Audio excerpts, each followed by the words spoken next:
Well, it's finally here. Matt Farah's 718 Spyder Frozen Berry. It has a Demand Motorsport 565 horsepower, 4.5 liter engine in this tiny little car. In fact, it makes more horsepower to the wheel than the current GT3 makes to the crank. This thing is bananas. Because it's brand new, of course, we have to clean it, get it all ready to go for Matt's arrival, and then we're gonna go for a drive. Today on this episode of Drive Protect. DLR.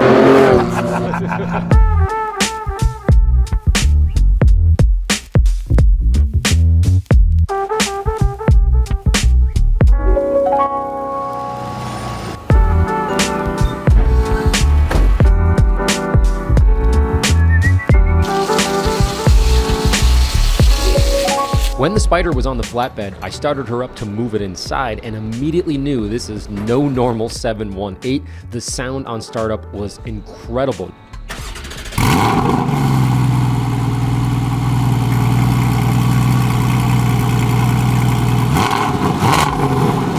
Now, towards the end of the video, Matt actually comes into the studio and explains exactly what he did to the engine and why, so make sure you watch for the reveal.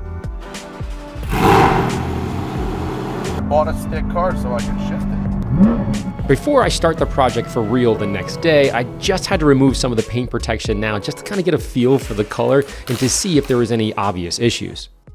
So far, so good after a very quick inspection, but we're going to start the real detail tomorrow morning. Step one the next day is to remove all the protective covers on the inside and of course scrape off all the stickers on the inside of the glass. It's like sort of unwrapping the largest iPhone ever. It's super fun. As for the window sticker, which ironically is not actually a sticker itself, it's actually stuck to the glass with a separate sticker that holds the window quote-unquote sticker in place, but that sticker always leaves behind glue and is generally just an annoyance to remove off the glass. On a side note, the window sticker is also called a AMMONYC, and it's legally required to be displayed in all new vehicles as it contains official information on the car for customers to read prior to purchasing the vehicle. Anyhow, the best way to remove the window sticker is to use a long handle razor blade. It's much easier to remove the glue from the glass. Likewise, I always save every piece of paper regardless of what it says. I put it in the glove box and sort of just let the customer decide what to do with it later. Now, 100 years ago, I used to do this for a dealership, just 100 cars a day, just going. And one time I had someone get really angry that I didn't save some sort of delivery sticker. I can't remember what it was. So anyways, going forward, as just a rule, I always keep everything I possibly can. I toss it in the glove box and let them decide whether they want it or not. Next, I inspect the paint and lift the car up to get ready for washing and of course polishing. But first, the wheels have to come off. On brand new Porsches, most of the time the wheels have a lock. You can find the key inside the frunk in a plastic tool compartment. Now check this out. When I remove the rear wheel, look at the Fab Speed exhaust. Very cool and probably why it sounded like an animal. Wow, look at that exhaust. Look at that engine, holy jeez Louise. With all four shoes now off, I started the wash with my 1 bucket and blue microfiber wash towel.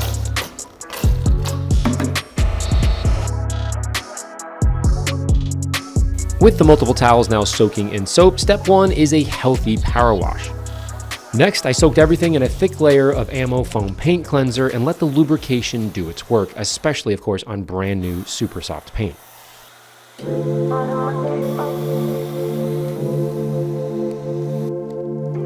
While that was marinating, I focused on cleaning up the wheel wells, ceramics, and of course the calipers. Again, not really filthy, but it's certainly not ready to receive Gillette wheel coating.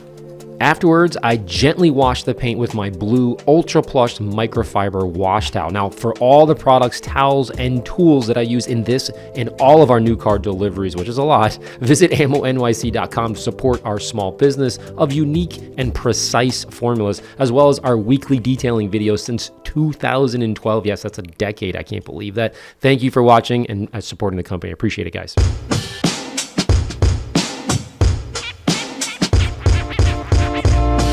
With any dirt that was there, now removed, I power wash the paint, especially in the seams, because we're going to be putting some clear bra on after polishing as well. So making sure those seams are clean is extra important when you're putting clear bra on.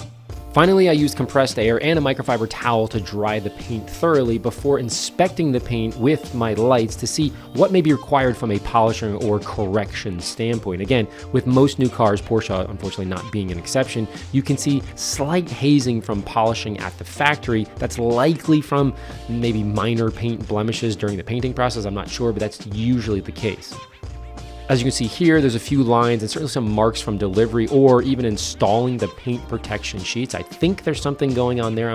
I need to learn more about how that process actually happens at the factory, but nonetheless, when you pull those sheets off, you can see there is some minor imperfections. Again, all minor, but I did also find those same squiggly lines I saw in the red GT3 a few months back, if you remember.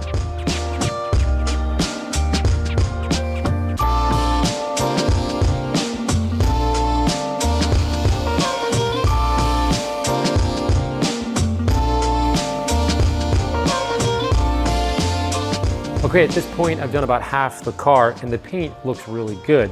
Now, if you remember from a previous episode on a GT3 that was brand new, I had an interesting issue, which was inside the paint, it looked like there was these weird, like hazy little lines, and they just kind of curled around. It looked like an art design. I can't describe it any differently than that. And I think it was from, you know, the white paper that goes on here, that plastic sheet to protect it.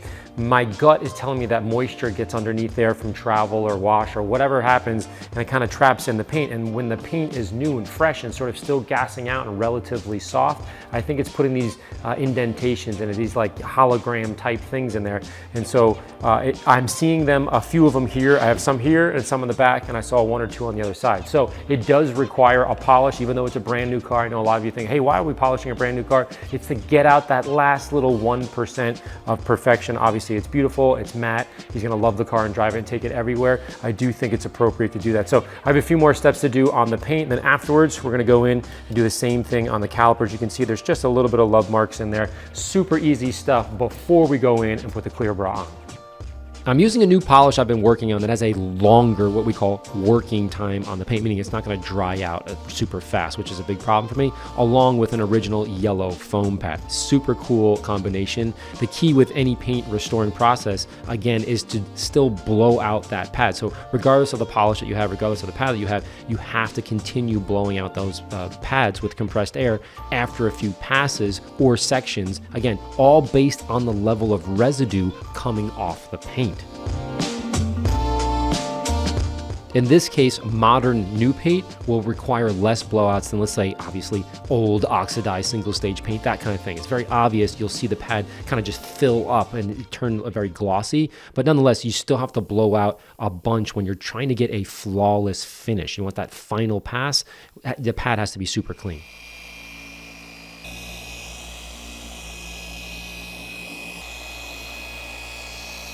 Next, we have to do the calipers. When I was all done, the difference is subtle, but very noticeable in person for sure. It just has a different sort of glow to it, a different sort of aura. I know that sounds corny, but you can see afterwards, this was worth it. For the calipers, I repeated the same exact process, but this time with a 1-inch pad and 1-inch polisher, and it looked great.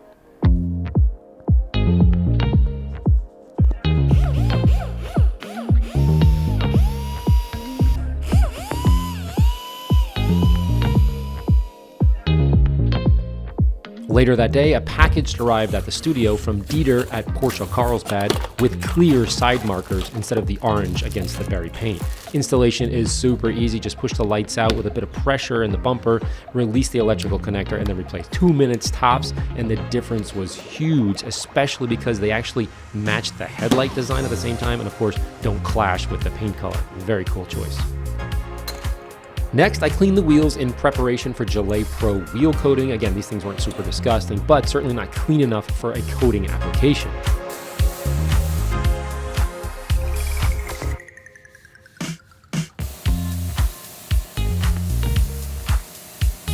For the sticky stuff that you usually find on rims, which is probably stickers that have been sitting there forever, I use a solvent-based cleaner like a Rapid Remover or Goof Off.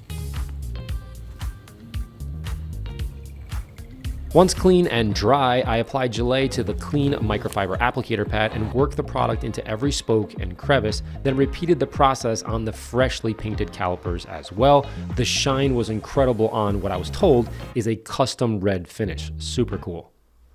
With the wheel coating curing, we installed a clear bra on the lower rockers to protect the paint, as Matt, I'm sure, is going to be whipping through California canyons in the next few weeks.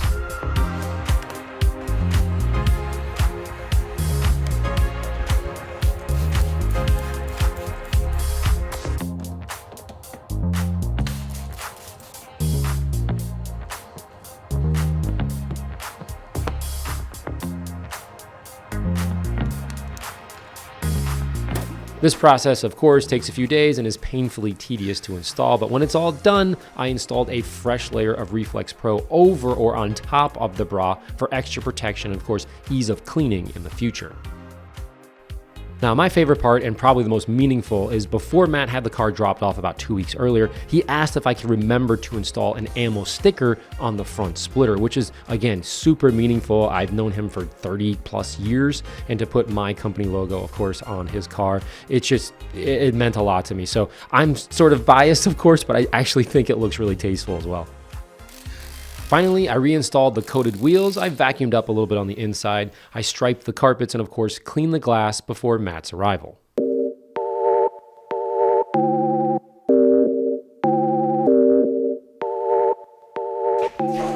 There it is. Good to see you, man. Long time no see. Yes. What up, what up? There she is. What up?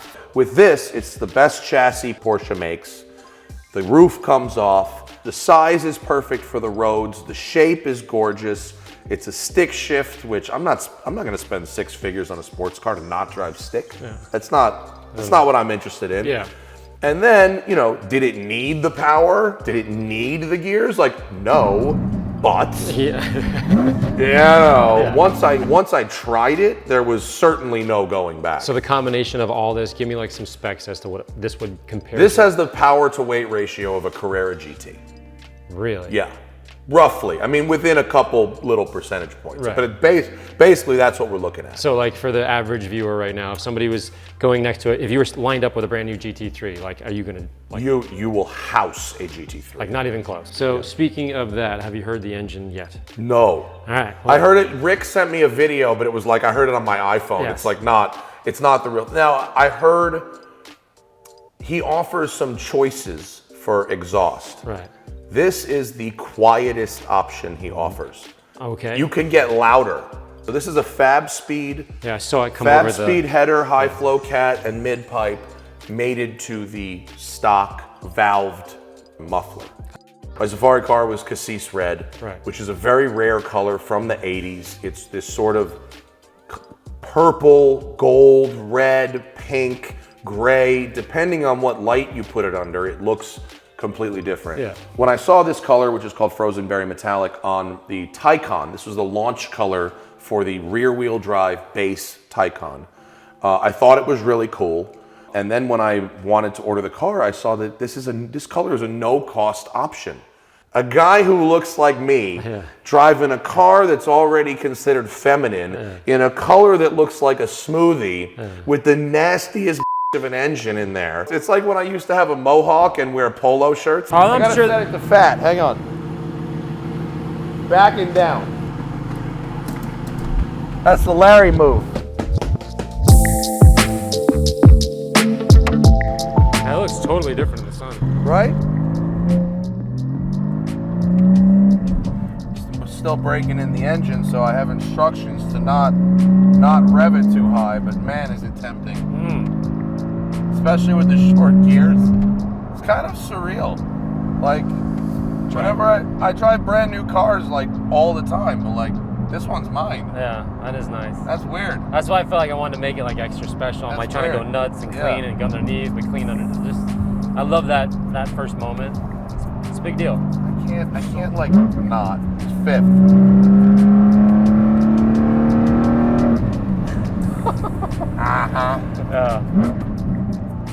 Yeah, dude.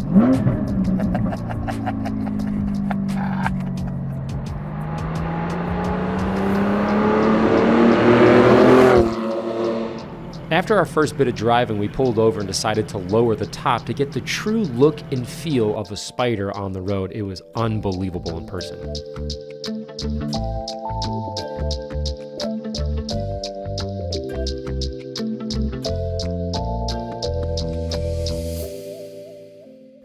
For more behind the scenes from this episode, check out Matt's podcast, The Smoking Tire, that we did in the Ammo studio talking about his new car, YouTube videos, and much more. I'll put a link in the description below. And by the way, would you guys like me to start up my detailing podcast again? Leave a comment below and let me know your thoughts. I'm always interested to hear what you have to say. As always, thanks for watching, and I'll see you guys next week. Strawberry shortcake.